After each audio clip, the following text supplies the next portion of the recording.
Well, good morning. Have you ever considered that there's a difference between saying I'm sorry and actually becoming reconciled?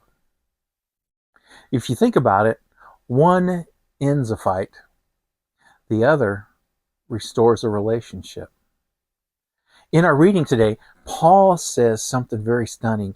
He says, be reconciled to God. That raises a very quiet question in our hearts, doesn't it? If God has already acted, what does it mean for us to be reconciled? So stay with me here for a few minutes and let's read our scripture. 2 Corinthians chapter 5. It says, "We are ambassadors for Christ, God making his appeal through us. And we implore you on behalf of Christ, be reconciled to God." And then he says this line, "For our sake he made him to be sin who knew no sin." Love that song. "So that in him we might become the righteousness of God." Well, I'll tell you what, that's no small language there. If anything, it is cosmic. And you realize reconciliation means restoring what was broken.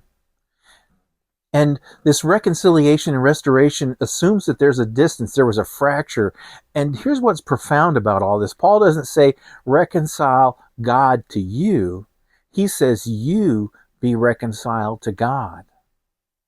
God's already moved. He's already made the peace. The cross is not God warming up to you. It's God coming towards you. Boy, that changes a few things, doesn't it?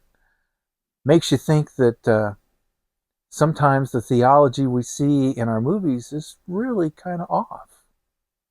And I think that's what many Christians kind of miss.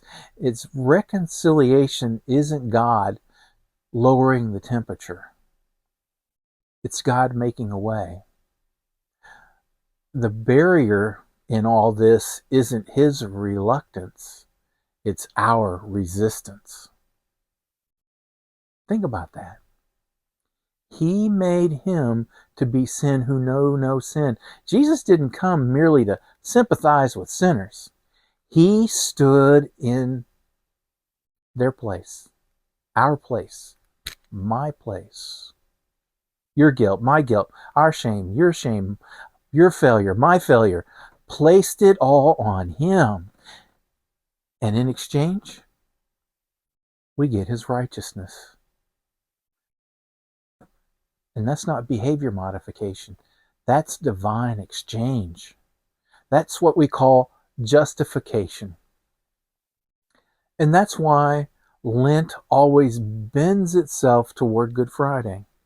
Because reconciliation is costly, but it's not the end-all be-all. And I want you to listen carefully. If you're in Christ, God isn't halfway reconciled to you. He's not cautiously optimistic, as the talking heads would say when something bad happens. He's not waiting for you to be consistent in everything that you do. You are reconciled. The invitation now is to live like it. Oh, boy. So you have to ask yourself, what does reconciliation look like? Well, it looks like this: praying instead of hiding, worshiping without pretending. It can be tough sometimes. And I know if you've taken a course or two, you can fake it till you make it, but that doesn't always work, does it? It could be receiving forgiveness without arguing with that forgiveness. It could be extending that forgiveness because you've received it. And then Paul says something else. He says we become ambassadors. That means reconciliation doesn't stop with us. It moves through us in our home, in our church, in our workplace, and we carry that message that peace has already been made. Wow, that's pretty neat. So here's what I encourage you to do. Stop trying to earn what's already been given.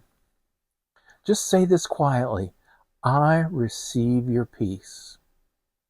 And then offer that same peace to someone else. Today, I think that's what we could all use, a little peace.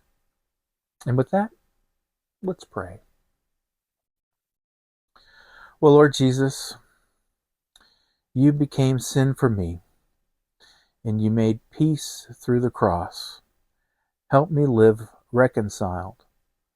Help me carry reconciliation. And amen.